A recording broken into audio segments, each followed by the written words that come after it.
6 мая на календаре, утро Якутии в эфире. Давно понедельники мы не встречали, целую неделю прошлую укороченную мы провели. Грядущая неделя, точнее уже наступившая, тоже будет укороченная, поэтому несмотря на то, что понедельник, сегодня, можно сказать, немножко среда этакая. Меня зовут Павел Танин, вместе с вами на телеканале Якутия-24 начинаем этот день, заряжаемся энергией, заряжаемся хорошим настроением. Самое главное, чтобы сегодня все ваши дела запланированные обязательно получились и были достигнуты поставленные результаты.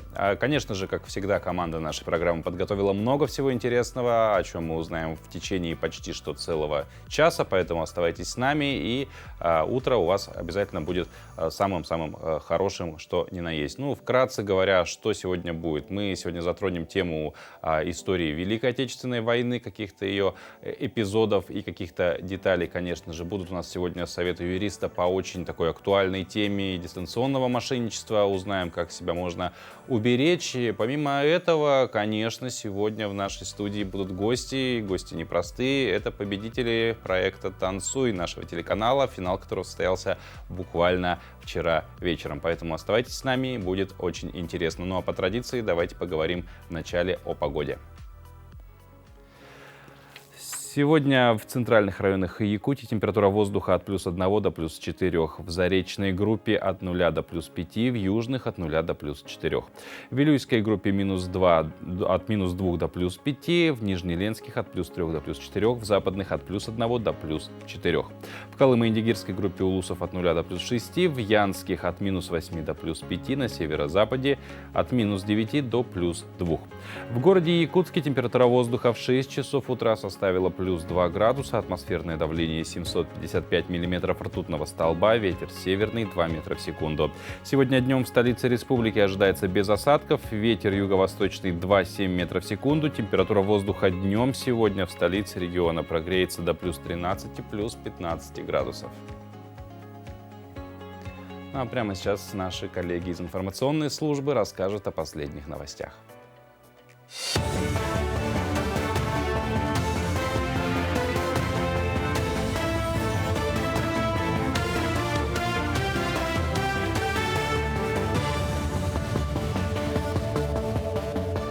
Доброе утро. Коротко о самых заметных событиях к этому часу. Правительство утвердило создание комиссии по противодействию нелегальной занятости. Согласно постановлению, правительства регионов должны создать комиссии в течение 3 месяцев. Документ гласит, что организационная комиссия будет заниматься координацией взаимодействия органов по теме нелегальной занятости, мониторингом результатов работ по противодействию ей и другими вопросами. В России введен временный запрет на экспорт сахара. Так вводится временный запрет на вывоз тростникового или свекловичного сахара и химически чистой сахарозы. Постановление об этом подписано. Ограничение будет действовать до 31 августа этого года. Решение направлено на поддержание стабильности внутреннего продовольственного рынка. В правительстве уточнили, что в его постановлении есть ряд исключений. Например, можно будет поставлять сахар в определенных объемах в страны Евразийского экономического союза, Армению, Казахстан и Киргизию. Импорт российской нефти в Индию стал рекордным за 9 месяцев. Так, показатель достиг отметки в около 2 миллионов баррелей в сутки, что на 19% выше показателей по итогам марта. К росту экспорта нефти морским путем привели удары украинских беспилотников по российской нефтеперерабатывающей инфраструктуре в конце января. Спасатели нашли 2 пропавших на Эльбрусе туристов. Специалисты Эльбрусского высокогорного поисково-спасательного отряда и центра «Лидер» МЧС России спустили мужчин на высоту 3800 метров к палаточному лагерю. От медпомощи они отказались. Ведомство уточнило, что туристы не регистрировали свой маршрут в МЧС. Ранее Главное управление МЧС по Кабардино-Балкарии сообщало, что спасатели вышли на поиски 2 туристов из Москвы, которые потерялись на Эльбрусе. На каждом объекте проведения игр «Дети Азии» будут организованы объединенные пункты управления. Вопросы пожарной безопасности, соблюдения санитарных норм и антитеррористической защищенности объектов обсудили на заседании Оргкомитета по подготовке и проведению международных спортивных игр «Дети Азии». Всего в играх запланируется задействовать 116 объектов, из них 11 резервных. На каждом объекте будут пункты управления, контрольно-пропускные пункты, зоны досмотра граждан и транспортных средств. Также за каждым объектом будут будут закреплены ответственные от МВД. Подразделениями ГИБДД по специальным планам будет обеспечена безопасность дорожного движения. Также будут действовать 30 медицинских пунктов. В СВФУ стартовал 13-й шахматно-шашечный турнир поколений. Сборные команды ветеранов и молодежи соревновались на призы ветерана-фронтовика столетнего Наума Слепцова. Соревнования проводились в честь 79-летия победы в Великой Отечественной войне. В нем приняли участие 158 любителей шашек и шахматов на 79 досках.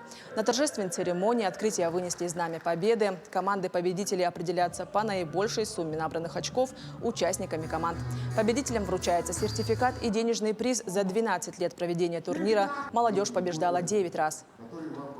Ежегодно этот матч проводится на количестве досок, соответствующем году празднования победы в Великой Отечественной войне. Соответственно, сегодня на 79 досках встретятся команда ветеранов и команда молодежи. На 39 досках это будут шахматисты, на 40 шашисты. Мастерицы Эвена Бытантайского с большим успехом вернулись с Всероссийского фестиваля «Сокровища Севера». Они представили эвенские одежды, сшитые традиционным стилем. Так, за красивый вязаный костюм мастерица Антонина Слепцова стала лауреатом, а Ольга Попова заняла 2-е место. Она украсила костюм мехом, бисером и вышивкой. Отмечу, что в Эвена Бытантайском районе сейчас проживает 5 народных мастеров. Они стараются передать истинно народные традиции из поколения в поколение. Мы приехали из Эвено-Бытантайского национального вуза. Мы участники фестиваля «Сокровища Севера» в городе Москве. У нас было 11 человек, руководителем были я и начальник управления культуры Слепцов Степан Степанович. Спасибо нашим коллегам. Ну, а мы начинаем наше утро уже в полную силу. Несмотря на то, что постоянно мы рассказываем о том, как мошенники выманивают у людей деньги, призываем телезрителей проявлять бдительность, каждый день жители Якутии все же становятся жертвами различных мошеннических схем. В основе своей, конечно же, дистанционных.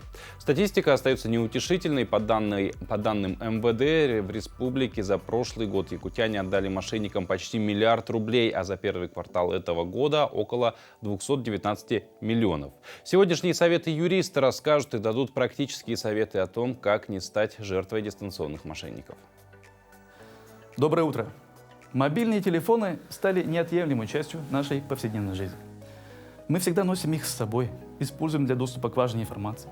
К нашим телефонам привязаны учетные записи от банков, электронная почта или другие личные данные. И некоторые мошенники охотно этим пользуются. Задача любого телефонного мошенника – вынудить вас самостоятельно заразить свое устройство или передать ему конфиденциальную информацию. Итак, как же понять, что вы столкнулись с телефонным мошенником? Как правило, мошенники используют уловку о надвигающейся опасности, о наличии несуществующих судебных споров. При этом подталкивают вас к активным действиям, чтобы все это предотвратить. Кроме того, могут сообщить просьбу о помощи нуждающимся, порой вашим близким, при этом звоня с незнакомого номера. Говоря также о перспективе получить награду, об одобренном кредите на крупную сумму или о выигрыше в лотерею. В любом случае, для получения приза вас попросят что-то сделать. Заплатить за что-либо, выдать личную информацию, перейти на сайт по ссылке, скачать файл или приложение. Это все верные признаки того, что на другом конце провода мошенник. Поэтому очень осторожно разговаривайте при звонках с любых незнакомых подозрительных номеров. Не сообщайте персональную информацию. Никому не передавайте реквизиты банковских карт. Не сообщайте коды из СМС. Не перезванивайте на незнакомые номера с других регионов. Постарайтесь отвечать неоднозначно. Уходите от кратких ответов «да» и «нет». Задавайте вопросы встречные. Возможно, не припомню, надо подумать.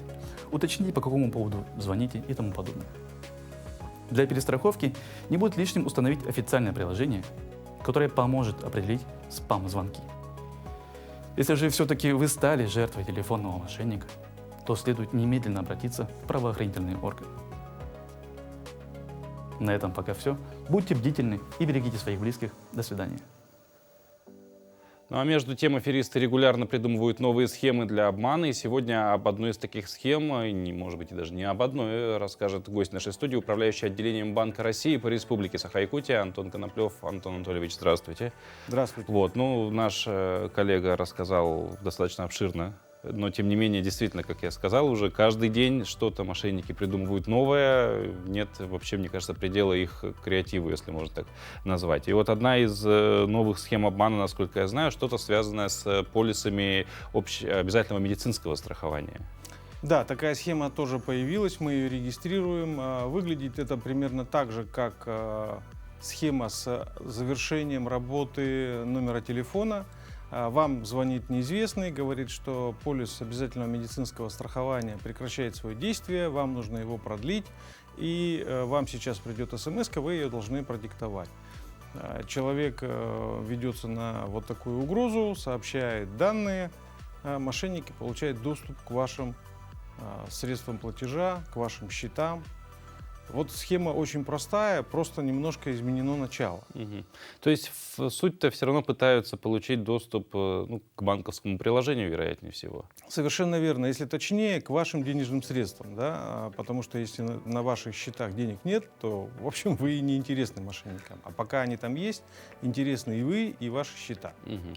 Ну, чтобы зрители понимали, полисы обязательного медицинского страхования, они срока действия какого-то не имеют. Вот он есть, и все. Он Совершенно не верно. заканчивается. Полис обязательного медицинского страхования без срока годности. Ага, поэтому запоминаем, если вам поступает звонок, говорят, что полис ОМС, это важно, потому что есть же еще дополнительные различные. Да, есть страхование. добровольное медицинское страхование. Да, вот если говорят про обязательное медицинское страхование, не верьте, срока он не имеет. Вот мы за кадром немного пообщались, еще вот про какую-то новую схему вы рассказывали. Да, к сожалению, на территории Якутии начало отмечаться новое социально опасное явление – это дроперство. Вот это люди, которые участвуют в схеме вывода денежных средств, которые мошенники каким-то способом выманивают у граждан и вовлекают совершенно новых, незнакомых людей, в первую очередь молодежь. Поэтому дропер – это сам по себе не мошенник, это соучастник мошеннической схемы, придуманный и реализованный уже мошенниками. А в чем роль его заключается? Роль его заключается в следующем. Он передает данные своей платежной карты мошенникам, которые используют ее уже в своих целях. Там есть несколько схем вовлечения. Это когда человек осознанно открывает пластиковую карту и передает реквизиты мошеннику, когда, как в первом случае, теряет свои персональные данные, и мошенники уже без ведома владельца открывают счет, открывают пластиковую карту и начинают ее использовать. Ну и две такие схемы, которые посередине, если можно сказать. Человек получает на свою пластиковую карту какие-то денежные средства, потом их обналичивает в банкомате и передает еще одному участнику этой схемы. И наоборот, он получает денежные средства в наличном виде, вносит на счет пластиковой карты И отправляет дальше. и отправляет мошенникам дальше. Да. И вот это как раз такое участие в этой цепочке вывода денежных средств, их обналичиванию и передачу уже в руки мошенникам. И называется дроперство. Мгм. То есть такой происходит со стороны мошенников заслон, чтобы было труднее найти, так сказать, конечную точку, куда средства ушли. Да. То есть вывод в наличную форму, это, конечно, разрывает цепочку, которую можно отследить, но в любом случае следует помнить, что и внесение, и снятие денежных средств в наличной форме с того счета, который принадлежит гражданину, это все видно, это все можно отследить. И поэтому, конечно, все расследование мошеннической цепочки начинается именно с того человека, чьи счета, так сказать, Были первыми в этой цепочке. были первыми или были задействованы. То есть электронные средства платежа, они, конечно, все фиксируются. И по ним органам правопорядка достаточно просто выйти на дропера. Мгм. Ну, вернемся и к вопросу именно, как уберечь себя, и не стать жертвой мошенников. Все-таки, как я понимаю, большинство схем работают при помощи телефонного звонка. Как правило, поступает откуда-то звонок, это там и сотрудник правоохранительных органов, и служба там, безопасности какого-то банка условного и так далее. Хотя вот в последнем названные уже давно не фиксируется, появляются опять же все новые и новые схемы. Что делать, если, вот опять же с полисом, если предлагают вам поменять полис, продлить его, поступает звонок, продлеваем полис, что делать? Смотрите, то есть мошенники используют разные схемы, да, вот могут полис применить, могут завершение договора сотовой связи применить, могут еще какие-то, ну, например, какое-то заявление на госуслугах, там, как будто от имени госуслуг звонят. То есть в любом случае поступает звонок с неизвестного номера, это уже должно насторожить. Если вы не ждете звонок вот от кого-то, то вообще такая рекомендация — трубку не снимать. Много случаев, когда люди вот вступали вот в такой разговор, их так или иначе увлекали этим разговором, и они в конечном итоге попадались и теряли свои денежные средства. Вот те случаи мошенничества, которые сейчас в расследовании у правоохраны, они как раз говорят о том, что человек знал, человек видел, да, что номер неизвестный, но почему-то считал, что он справится. Вот не всем так повезло. Люди теряют деньги и теряют миллионы рублей. Статистика, когда говорит, что Да, первый да. квартал 220 миллионов почти. Да, да. То есть если посчитать, какое количество дней в первом квартале и какая сумма потерян, то в среднем, ну, как бы там приближается к миллиону ежедневно наши люди теряют. Плохие суммы. Поэтому самый простой, вот если вы не ждете номер неизвестен, трубку не снимать, ну вот поверьте, мир не перевернется. Ну вот, кстати, для нашего региона есть еще такой небольшой лайфхак, мной выявленный, да, что у нас, в принципе, ограниченное количество кодов региона для Да. сотовой связи. Да. Можно как-то уже понять, хотя бы тебе с региона звонят или извне. Потому что извне уже настораживает. Вот лично меня, я вижу незнакомый код региона, Да. трубочку лучше не поднимать. Вот, Антон Анатольевич, спасибо большое за эту беседу. Я думаю, нашим зрителям она обязательно будет полезна. Берите, мотайте на ус и, конечно же, ну, будьте бдительны при звонках с незнакомых номеров. Да и вообще, в принципе, когда вам что-то непонятные какие-то истории предлагают. Спасибо еще раз. Вот. Ну а вот поможет ли утренняя зарядка помочь не стать жертвой мошенников? Вероятно, да, ведь она заряжает энергией на весь день, позволяет быть в тонусе и, как следствие, может повлиять на улучшение вашей бдительности. И уже вот бдительность ваша поможет не стать жертвой различных мошеннических действий. В любом случае, лишним утренняя зарядка точно не будет, а сделать ее поможет наш спортивный инструктор. Доброе утро! Мы продолжаем серию комплексов с нашим МФР-роллом. Сегодня мы прокатим наш живот и мышцы спины. Начнем с живота.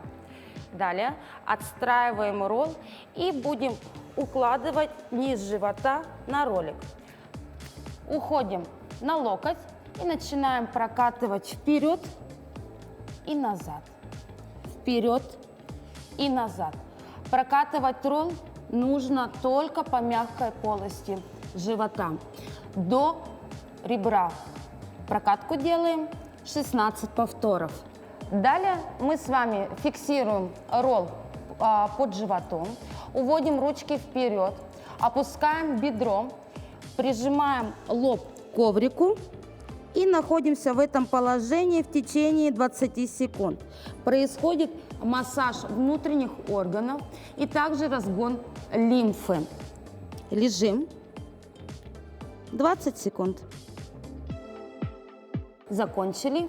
Отстраиваем себя на локоть и аккуратно выходим на 4 нейтральные точки. Мы с вами будем переходить на прокатку спины. Отстраиваемся, уводим ролл за спину, прижимаем его к поясничному отделу и будем прокатывать нашу спину зонально. Начнем с поясничного отдела. Отстраиваем наши колени, угол 90 градусов, отстраиваем локоть и прокатываемся до середины спины вперед и назад. Хорошо прижимаем спину к ролику, давим всем своим весом для того, чтобы хорошо прокатить наши мышцы. Работаем здесь на 8 прокатов. Закончили.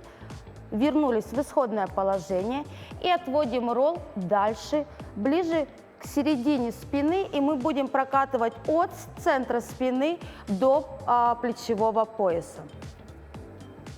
Поехали. Взгляд прямо. На каждый прокат делаем выдох. Если ролл уходит в нижнюю точку, а вы прокатываете плечевой пояс, вы можете его всегда слегка подправить под собой и продолжать прокатывать вперед и назад. 8 счетов. Закончили. Сейчас мы ложимся плечами на ролл, опускаем голову вниз и прожимаем плечи в ролл в течение 20 секунд. Отлично. Закончили. Поднимаем себя, слегка подкручиваем таз и отстраиваем ролл прямо в шейный отдел, под шейным отделом. Ложимся, и у нас будет короткое в амплитуде движение. Мы будем делать прокатку через мышцы шеи. Вперед и назад. Прокатка на 8. Далее ложимся полностью шейным отделом на ролл и прожимаем его в течение 20 секунд. После данного комплекса вы почувствуете приятную усталость и, возможно, вы захотите поспать, потому что мы сейчас прожимаем точки, которые отвечают у нас за наш сон. Это нормально. Поднимаемся вверх. Помним, что поднимаемся всегда в верхнюю точку с пола слегка круглой спиной, для того, чтобы сохранить наши позвонки в безопасном положении. Итак, я всем желаю хорошего дня и до встречи завтра. Ну а после упражнений, когда организм запущен, пора приниматься за оставшиеся утренние процедуры. Среди них завтрак, ну или, если вы любите, просто утренний кофе. Многие из нас привыкли начинать день именно с кофе или, что реже, чая. Другие же предпочитают с утра выпивать какие-то полезные напитки, различные смузи или свежевыжатые соки, порой даже овощные. Между тем, сегодня не зазорно начать день из газировки, во всяком случае, жителям США. Там сегодня отмечают День напитка. Праздник этот неофициальный, зародился чуть больше века назад, и тогда был посвящен действительно различным именно газированным напиткам. Сегодня же люди больше следят за своим здоровьем и предпочтение отдают полезным жидкостям. Так что суть праздника в современной обработке, думаю, можно перенять и нам, и начинать не только сегодняшний, но и каждый день различными напитками, приносящими пользу нашему здоровью. О других знаменательных памятных событиях и датах сегодняшнего дня узнаем далее.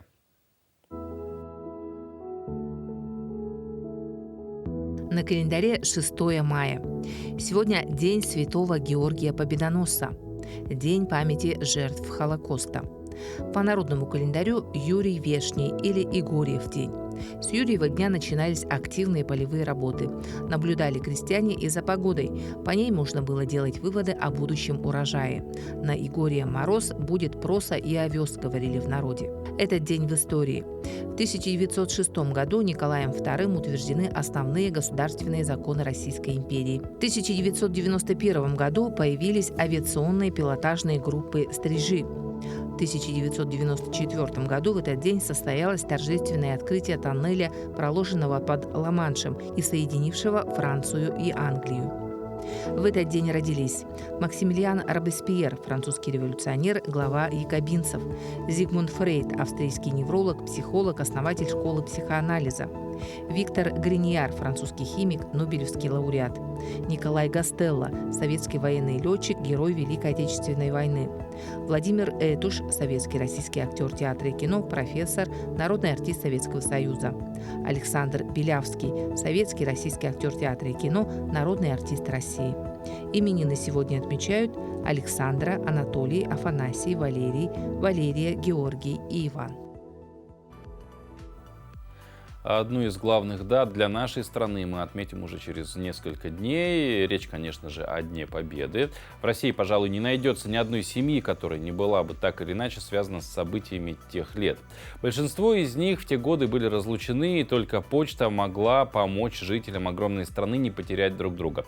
Конвертов не хватало, но из-за чего с фронта приходили знаменитые письма-треугольники. Сегодня каждый из них — это бесценная реликвия тех дней. Бережно хранят письма французские фронтовиков и в Алданском историко-краеведческом музее. Далее об этом подробнее.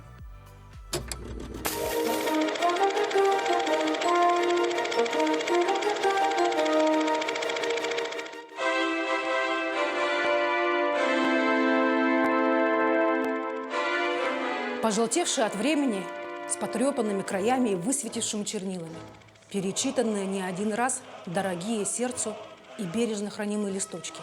В них надежда и вера, боль и слезы, запах пороха и дыма, простые человеческие радости и невзгоды. Фронтовые письма солдат бережно хранят в Алданском историко-краеведческом музее. Павел Гуляш среди первых алданцев ушел защищать родину. Его письма предоставили его родные. Дорогие папа и мама, я сообщаю, что я поехал на Западный фронт. Нас едет одна дивизия при полном боевом. Из Владивостока мы выехали 23 октября, а письмо отправляю со станции Большой Невер. До свидания. Ваш сын Павел. В конце июня 1941 года первые эшелоны добровольцев и призванных в армию отправились из Якутии в воинские части. Вскоре за ними выехали еще тысячи рабочих, колхозников, представителей интеллигенции, студенты. Всего за годы войны ушли на фронт десятки тысяч человек. Якутяне участвовали в сражениях под Москвой и Сталинградом, на Курской дуге, под Ленинградом и Харьковом, на рубежах Старой Руссы, на озере Ильмень и во многих других операциях. В этой великой освободительной войне все народы совершили бессмертный подвиг. Якутия находилась в глубоком тылу, но и она помогала делу завоевания победы. Эти эксклюзивные кадры из северного наследия нашей республики. Здесь, в условиях вечной мерзлоты, в тылу велось необычное строительство.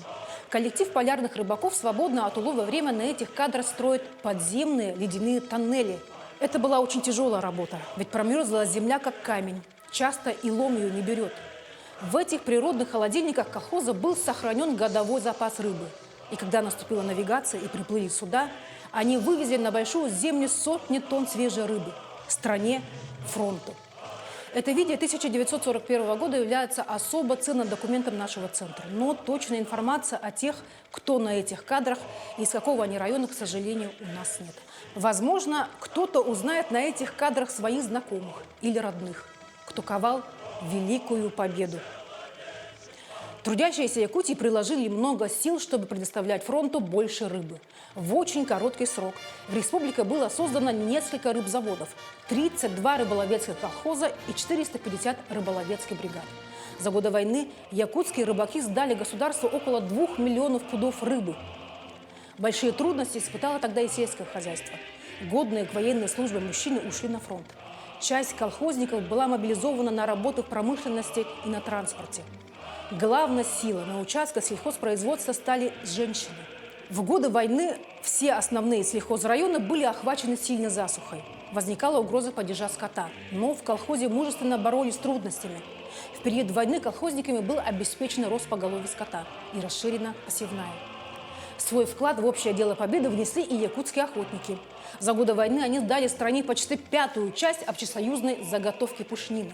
Благодаря доблестному труду охотников Якутия тогда стала одним из главных в стране поставщиком экспортной пушнины.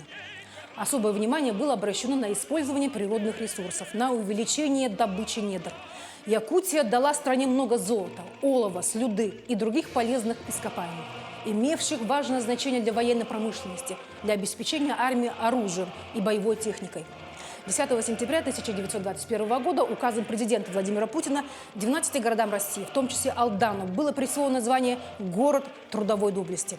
Якутяне прошли большой боевой путь от Москвы до Берлина, от Волги до Эльбы. 13 человек из Якутии удостоились высокого звания Героя Советского Союза. Около 3000 человек награждены орденами и медалями Советского Союза. Мы гордимся ими и помним их героические подвиги. Письма, опаленные войной. В Алданском историко-краеведческом музее снова идет экскурсия. Письма с фронта – особая часть экскурсии. Ведь всю войну писем ждали как на фронте, так и в тылу. Письма придавали силу в бою, давали надежду в тылу.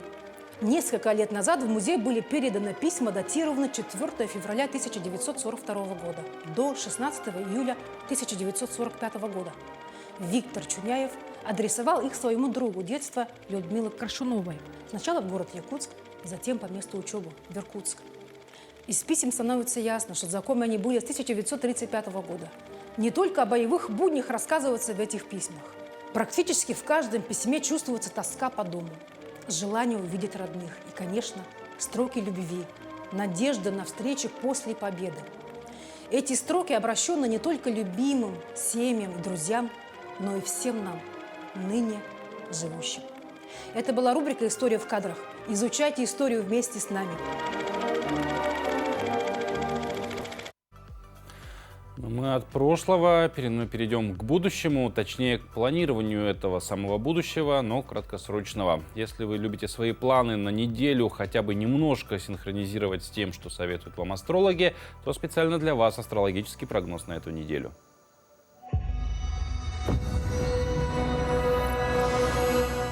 Овен. Наступает удачное время для заключения сделок, подписания новых контрактов, да и любовная жизнь бьет ключом. Постарайтесь продлить эту белую полосу. Телец. Тельцам на этой неделе не стоит заключать договоры и работать с документами, особенно с бухгалтерскими отчетами. Деловые партнеры нарушат свои обязательства. Близнецы. Общению с друзьями могут помешать давно забытые проблемы, но неделя в любом случае благоприятна, не только для работы.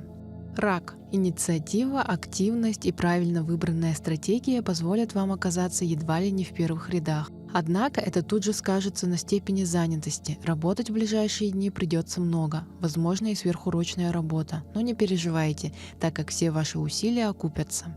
Лев. Поездки и командировки будут удачными, так же как и торговые связи с зарубежными партнерами, не исключен финансовый успех.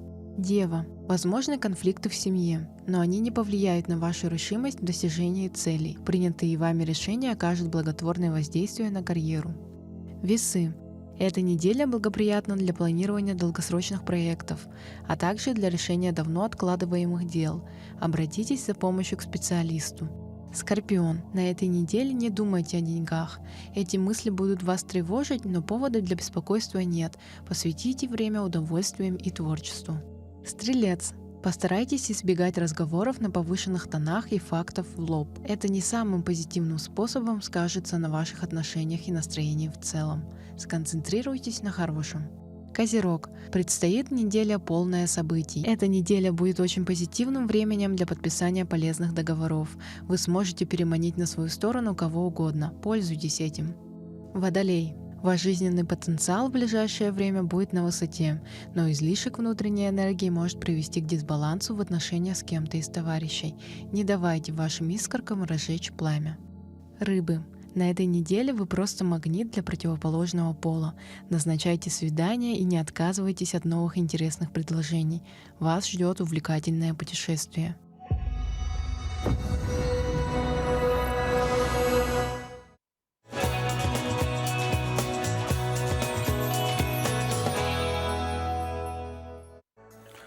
Утро Якутии. Мы встречаем сегодняшний день, 6 мая, и немножко перейдем к теме того, поговорим о талантах, коими наша республика, конечно же, полна. Есть среди наших земляков именитые художники, журналисты, кинематографисты и представители разных творческих областей.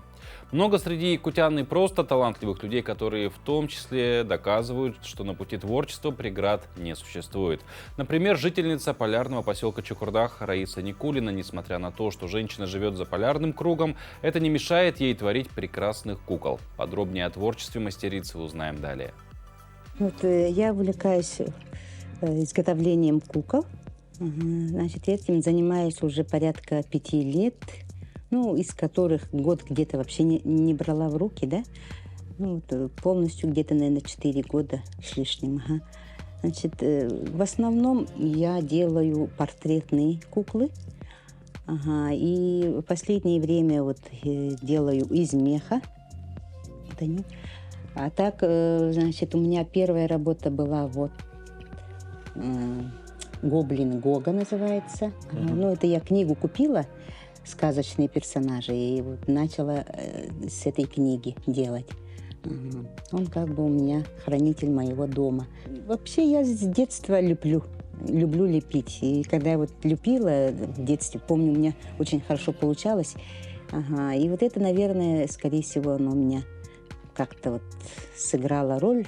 Не знаю, как-то вот книгу купила, да, посмотрела книгу в книжном маркете в городе, и вдруг загорелась вот этой идеей. Пазл сошелся, да? Да. Здорово. Очень интересный материал. Из какого материала вы делаете? Это полимерная глина, запекаемая. Ну, есть еще не запекаемая, но я в основном из запекаемой глины делаю. И очень реалистичные лица, да, то есть я вот, например, могу угадать, вот это у нас звезда якутской эстрады Легентей, например, да, угадал? Да, и остальные тоже видно, что это жители поселка, да, есть. Вообще вот насколько сложно передавать вот точность? Вы берете какую-то черту характера или стараетесь сделать фотографическое вот сходство? Как это получается? Ну, в основном как бы надо человека знать, да, вот как, чем он занимается, например. Потом какой характер тоже, конечно, очень большую роль играет. Потому что вот, в образе надо вот это все включить, чтобы сразу можно было посмотреть и понять, чем человек занимается, например, да. Поэтому вот, например, Легентей у нас сидит и поет. Он как бы из горный якут, из Верхоянского улуса, да. Поэтому как бы я его в оленей шкуре сделала, чтобы было видно, что это человек с родины оленя. Вот, например, я сделала своего мужа. Называется Колян Рыбак. Ну, тут тоже сразу видно, что человек занимается рыболовством. Он любит рыбачить, но то же самое у него одежда северного типа. Здесь мы видим, это директор клуба, да, Дома культуры. Елена Юрьевна, и я назвала вот эту куклу авторскую. Ну, это и все авторские куклы, да. Я ее назвала Елена Яркая. Потому что Елена Юрьевна, она такой человек сама яркий, очень интересный, самобытный, вот, с русского устья, поэтому она в русском в своем костюме. И тут мы видим еще, это получается те куклы, которые с мехом, это уже новые, да, как-то у вас новый этап? Да, вот я начала в этом году, в феврале, вот сделала, вот за неделю быстренько сделала, и вот эта кукла у меня называется хранительница, женщина-олень, хранительница тундры. Она у меня участвовала в 2 выставках, в этом году уже успела, в марте. Ну и в одном она выиграла, в одном получила грамоту почетную, а во втором она получила диплом 2-й степени. Это «Мир Арктики». Ну вот эта девушка тоже у меня участвовала в январе в «Снежной долине». Ее зовут Снежная краса Аллая. Она участвовала в сказках «Снежной долины». Заняла 3-е место. Замечательно. А вообще в целом сложно ли начать вот заниматься вот изготовлением кукол? Для этого что нужно, вот, на ваш взгляд? Ну, для этого в первую очередь надо свободное время и вдохновение. Ну, чтобы ничего не мешало, как бы душа была спокойная. И, конечно же, чтобы вот муза пришла, да, и вот эти персонажи, они вдруг как-то вот в голову приходят и начинают потом тебя как бы будоражить. Будоражить, И пока не сделаешь, как бы не успокаиваешься. Продолжим тему творчества. Преподаватель народного отделения Амгинской детской школы искусств имени Анатолия Черемных Евгения Шабельская на протяжении 50 лет приобщает детей к миру музыки. В эти дни Евгения Степановна презентовала сборник партитур для оркестра народных инструментов. Отличник культуры Республики Саха-Якутия, ветеран труда, педагог народного отделения Амгинской детской школы искусств Евгения Шабельская в течение 50 лет посвящает себя миру музыки и обучению детей искусству. Еще с раннего детства у Евгении Степановны появился интерес к народным инструментам, поэтому выбор профессии был не случайным. Мама играла на балалайке, папа на гармошке. Ну, видать, от этого и пошло. Что вообще люблю свою профессию. Люблю с детьми работать. Очень люблю. У меня домра, балалайка, баян. Могу аккордеон. Ну, бывало, в школе работали, когда не хватало педагогов. общее фортепиано вела. Выпустила 4 класса второй школы оркестровой. Свой оркестр школьный имеем. И вот сейчас педагогический ансамбль сделали. Инструментовкой, аранжировкой и обработкой произведений Евгения Степановна занимается с 1974 года. В эти дни она презентовала еще один сборник партитур для оркестра, куда вошли песни якутских композиторов, амгинских мелодистов, якутские русские народные песни и произведения из кинофильмов. Она работала фактически с самого начала окончания своего вуза. Она приехала и уже работала в детской школе искусств. Поэтому она является нашим ветераном, нашим наставником. Мы всегда гордимся ею, потому что Амга, по-моему, лучше всех знает ее. Какой бы ансамбль женский ни пел, всегда играет Евгения Степановна. Чтобы там кто-то соло не исполнял, всегда играла Евгения Степановна. Это сейчас она стала реже играть, да? И вот даже уже уйдя на пенсию, заслуженную пенсию, мы ее уговорили вернуться, и сейчас снова играет у нас оркестр. Оркестр народных инструментов и учителей, оркестр народных инструментов и детишек. Это очень здорово. В этот знаменательный день поздравить Евгению Степановну пришли ее дети, родственники, выпускники Народного отделения школы искусств. В семье нас 4, я одна и 3 братьев. С музыкой мы связаны, конечно, уже давно. Это всю жизнь, считай, почти 50 лет наша мама посвятила именно музыке. Одна у нее запись в трудовой книжке, и мы считаем ее, что она преданная своей профессии. Это всю жизнь посвятить. Это именно, конечно же, то, что любовь к музыке, любовь к детям, именно работая в музыкальной школе. Воспитала очень много плеяду выпускников музыкальной школы, которые закончили. Евгения Степановна является ярким примером для молодых преподавателей и наставником всего коллектива. Благодаря ее труду многие выпускники добились высоких результатов в музыке и искусстве. Лия Яковлева, Михаил Умшанов, Амга.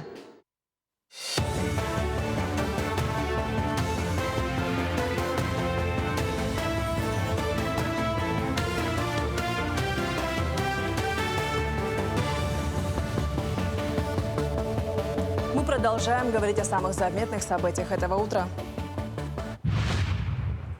Российские аграрии планируют к 2028 году заместить 75% семян подсолнечника. В мире идет активное вытеснение традиционного для других стран оливкового масла на более бюджетное подсолнечное. Ранее в телеграм-канале Минсельхоза страны сообщалось, что поставки иностранных семян за прошлый год сократились почти на треть, а интерес к российским разработчикам значительно вырос.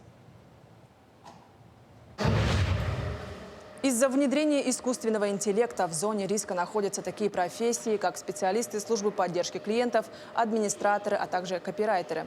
Проблема безработицы из-за искусственного интеллекта России не грозит. Тем не менее, есть ряд профессий, которые все же находятся в потенциальной зоне риска. Например, это специалисты службы поддержки клиентов.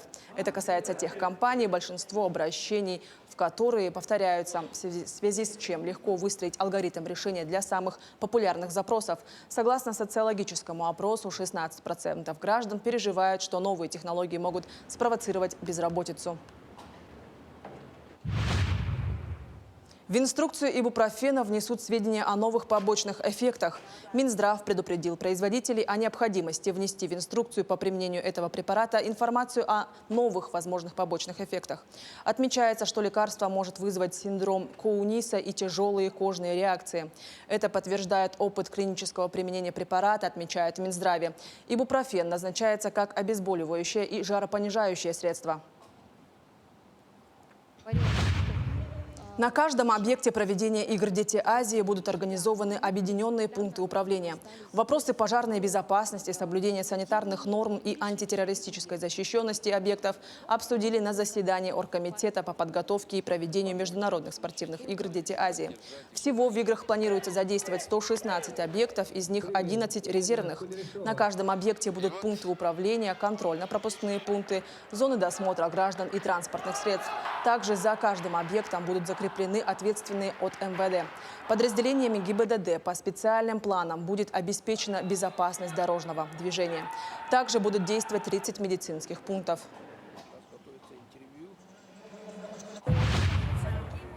Юнармейцы развернули 300-метровую Георгиевскую ленту на Поклонной горе в Москве. Ветеран Великой Отечественной войны Рэм Балакирев передал одну из копий Знамени Победы участнику СВО, кавалеру Ордена Мужества Никите Козлову.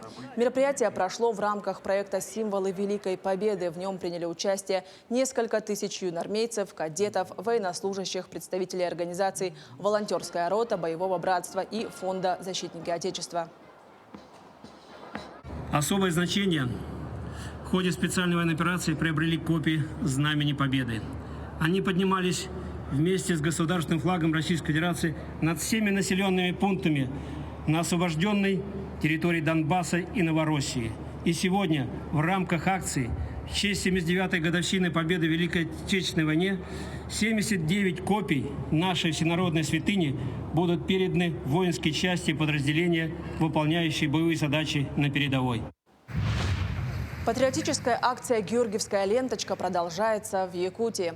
Акция в рамках проекта «Историческая память» проходит на главных площадях и скверах Якутска. Символ памяти и воинского подвига могут получить все желающие. Мероприятия в столице республики пройдут 6 мая с 12 до 14 часов на площади Орджоникидзе, 7 мая в это же время на площади Ленина, 8 мая на площади Дружбы и 9 мая с 10 до 17 часов на площади Победы. Республика готовится к проведению праздничного парада, посвященного Дню Победы. В Якутске шествие традиционно пройдет на площади Победы. Уже сейчас сотрудники правоохранительных органов, воспитанники патриотических клубов и студенты профильных учреждений оттачивают движение. В ходе празднования состоится церемония возложения цветов, торжественный митинг и народный осохой Победы.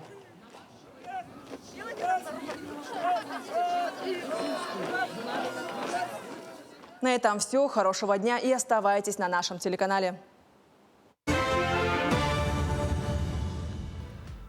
Спасибо нашим коллегам. Ну и завершаем сегодня наш выпуск тем, чем обещали вначале завершить. Вчера состоялся финал яркого танцевального шоу «Танцуй», и нам стали известны имена победителей. Это Руслан Болгаров и Анастасия Никитина. Сегодня они у нас в гостях. Доброе утро. Доброе утро. В первую очередь, конечно же, поздравляем вас с победой.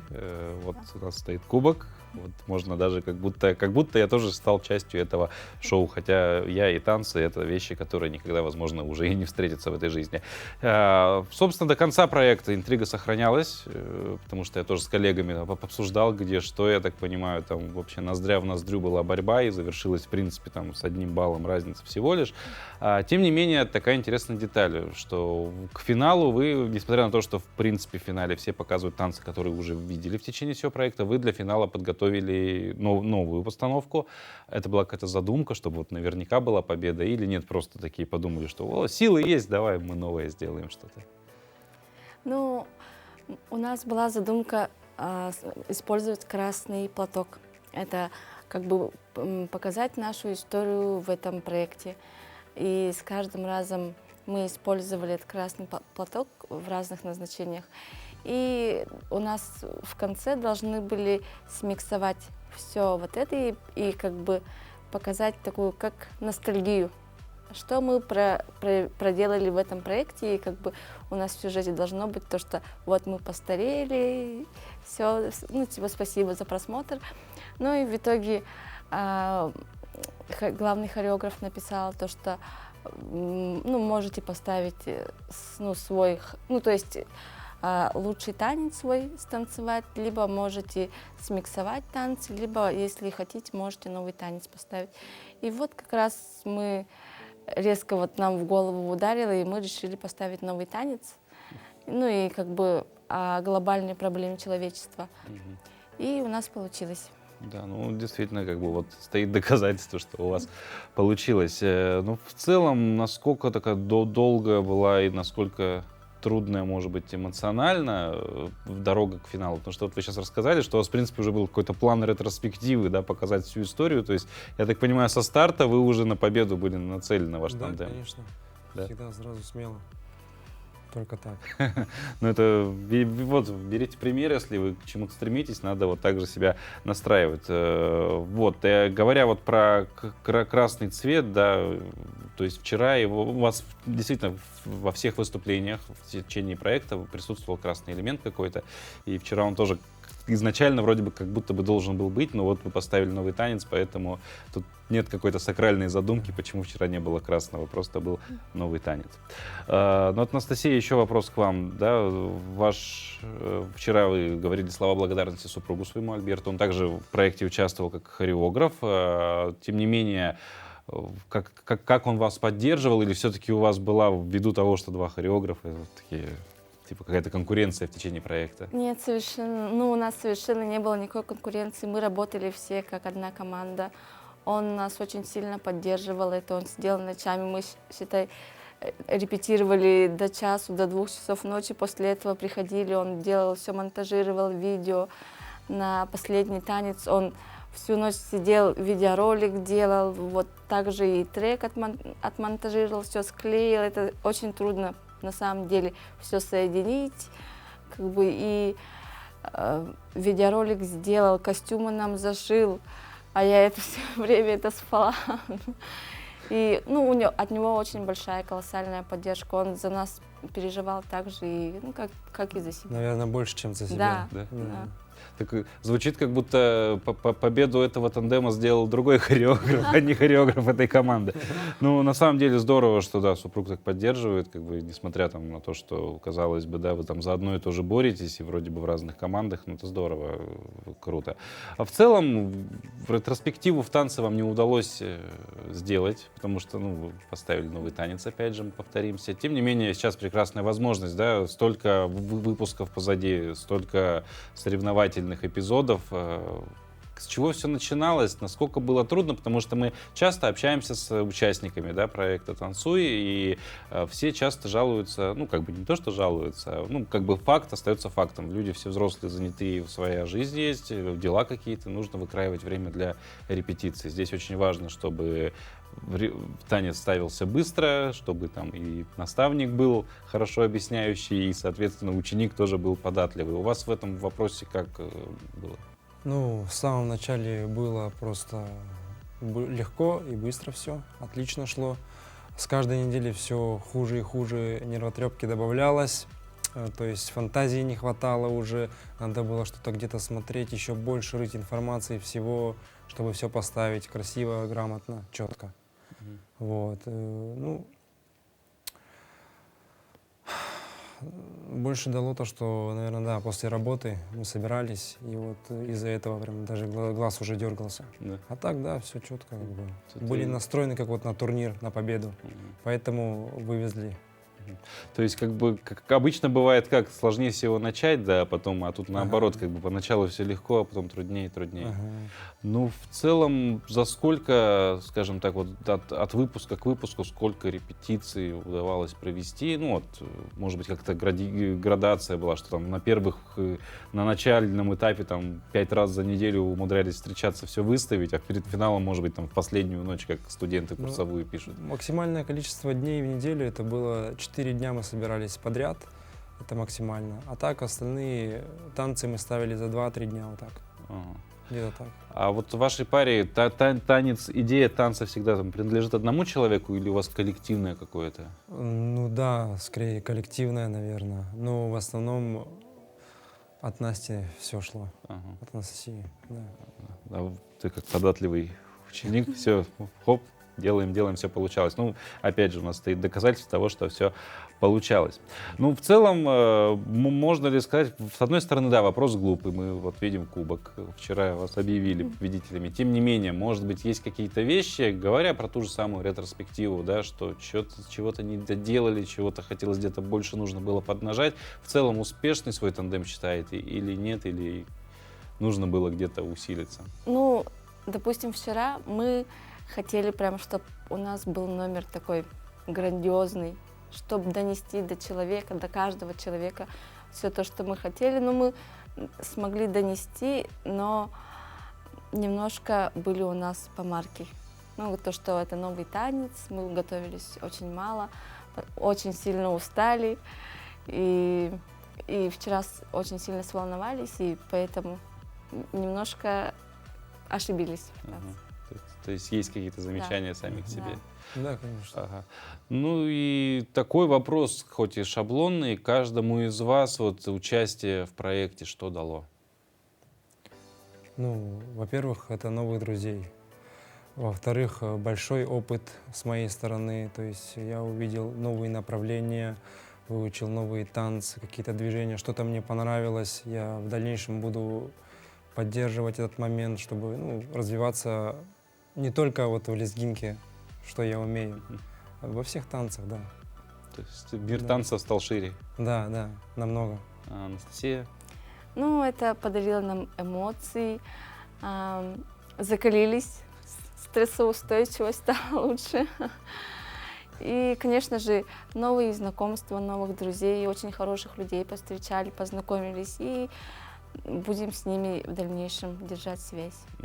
Ну здорово, особенно вот этот момент про друзей. Руслан, Анастасия, еще раз поздравляю с победой, спасибо вам большое. Спасибо. Ну и желаю, что вот эта дружба на танцах не пропадет. И пусть у вас тоже, дорогие зрители, все будет замечательно в этой жизни и сегодняшним днем. До свидания.